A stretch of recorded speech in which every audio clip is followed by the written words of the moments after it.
ক্ষমতা প্রদর্শনের রাত, ভাগ্যের রাত, সিদ্ধান্ত গ্রহণের রাত। এই রাতটি সম্পর্কে আপনি কি জানেন? কোন বিষয়টি এই রাতের মূল্য বুঝতে সাহায্য করবে? আপনি এমন এক বিশেষ ধরনের শান্তি এই রাতে অনুভব করবেন যা অন্য রাতে করেন না। তুমি যদি এই রাত না পেয়ে থাকো তাহলে শান্তি কাকে বলে তুমি সেটা জানোই না।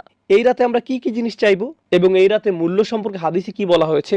অবশ্যই আল আজাল আল আরজাক খিলালিল আম ফিহা ইফরাকু কুল্লু আমরিন হাকিম।